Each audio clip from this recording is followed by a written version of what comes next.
everybody. This is Gregory with 5-Minute Catholic Apologetics, where 5 minutes of your time may get you to the divine. Today, we're going to retort to the accusation that the Catholic Church killed Protestants during the late Middle Ages and through the Renaissance and Enlightenment period. Now, before I begin, let's start with a prayer. Nomine Patris et Filii et Spiritui Sancti. Amen. Gloria Patri et Filio et Spiritui Sancto. Secutor in principio et nunc et semper et in saecula saeculorum. Amen. I am a little under the weather. That's why I'm not as peppy today, but I still, of course, must plow on. We're like the post office. Neither rain nor sleet nor snow will stop us.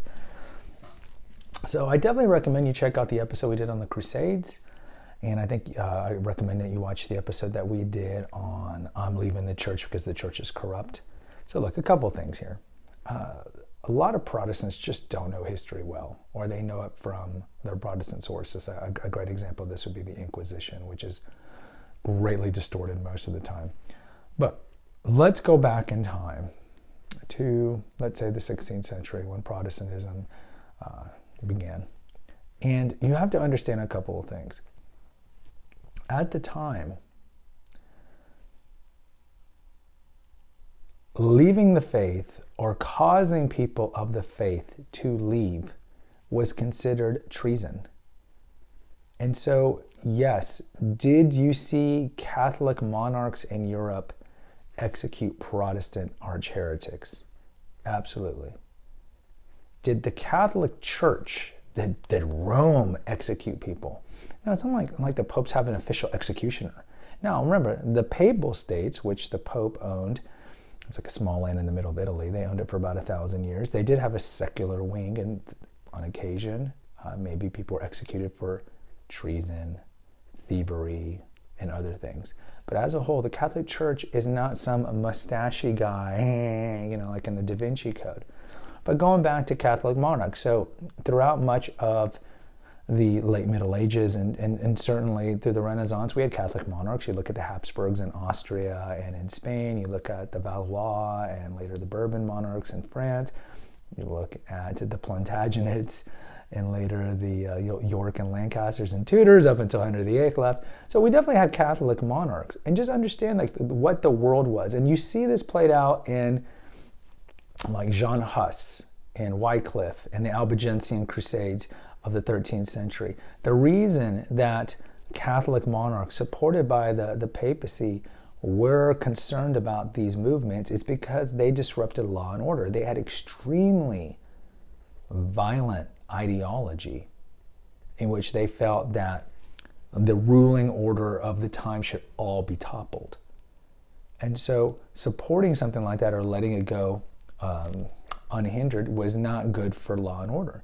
So you have to remember that about some of those things, because you hear like John Huss. But understand, John Huss wasn't just pushing Bible alone. He was pushing for a major revolt against all social orders.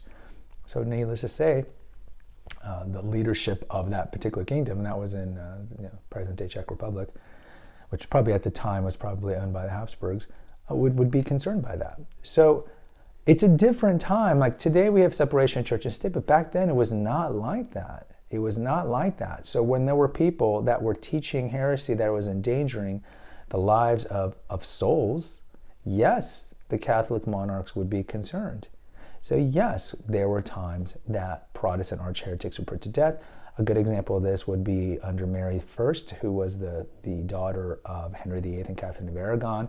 Once her brother Edward died, half-brother Edward died, who was trying to push England to Protestantism, she came back and tried to restore Catholicism. So she had killed Archbishop Kramer, who was one of the big architects of trying to essentially convince Henry VIII and later Edward to leave the faith. So she saw it as a need to punish this man for having people leave the one holy Catholic and apostolic faith. Now, before you guys say, oh, Gregory, see, the Catholic Church is bloodthirsty. Look, do you really think only Catholic monarchs did this?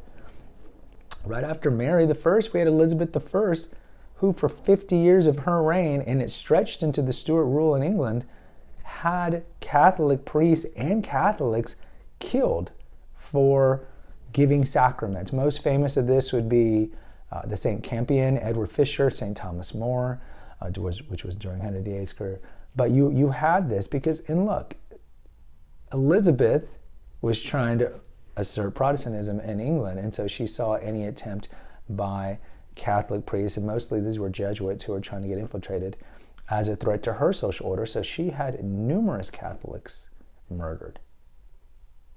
Okay? From her point of view, it was valid. From the Catholic Church's point of view, they wanted to send in the Jesuits and other priests to give sacraments to these people that had lost a lot during the Henry VIII. They lost their property. They lost, of course, the sacraments. And so you could see that. You look at John Calvin. When John Calvin was essentially a megalomaniac dictator of Geneva, he had Michael Servetus executed. And he wanted to execute more people.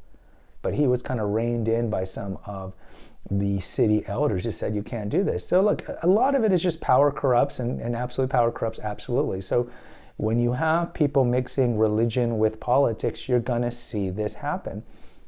And I think the best example of this would be in the 20th century. If you look at any century in which Christians have been martyred the most, it's by far the 20th century. And it's not just because we have the largest population in the 20th century than we did in any other previous century, but because of the rise of communism.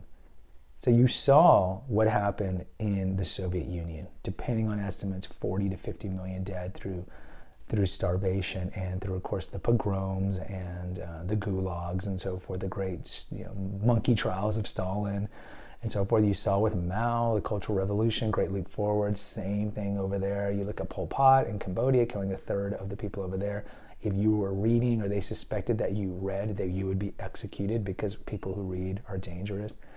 And there's other examples of this. We see the much lauded Che Guevara over in Cuba. He was a murderer, but we can't say these things. So look, in closing, did the Catholic Church murder people? No, the Catholic Church has never endorsed murder. You're never going to see in the Catechism or any papal writing that murder is okay, because that goes against the Ten Commandments.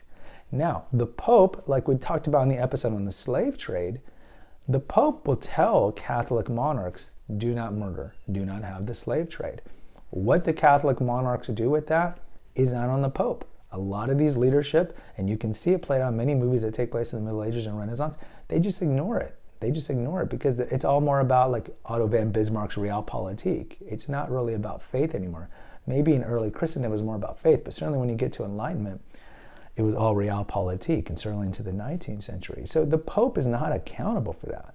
If people ignore papal teaching, Catholics, and they support a teaching that is contrary to the deposit of faith, they are by definition heretics. And so the greatest example of this would be Biden and Pelosi and these leaders. They are avowed Catholics who are heretics, because they go against the church's teaching on numerous things, but most obviously the church's teaching on abortion. And they openly support abortion and the mutilation of babies, where the limbs are being mutilated and their brain is getting sucked out while they're alive in the womb. So that's a perfect example. So they're nominally Catholic, yet they're obviously not following the directions of the Pope. So in closing, look, people do bad things. We have the fall of Adam and Eve. We have the sin of concupiscence, and you're always going to find people that are corrupt and that are evil.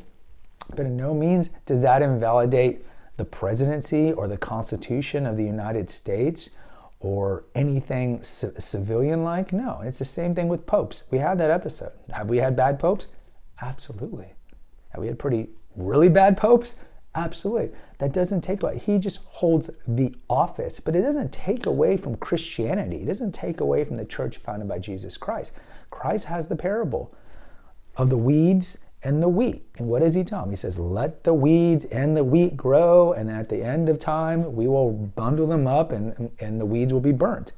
So all these people who are arch heretics, wherever they be throughout history or currently, they will get their due unless they repent. So it doesn't invalidate the church at all. And the Catholic Church doesn't murder people. Okay? This is one of the great boogeyman strawmans, along with Constantine founded the church and some other nonsense. So guys, post in the comments. Let me know what you think. If you agree or disagree, I'd love to hear from you. And if any of you Protestants want to come on to do a debate or a discussion, we're more than welcome to do so once I reach the ability to do that, if I qualify for that. Guys, please hit the notification, subscribe, and share button. Take care. God bless and pray.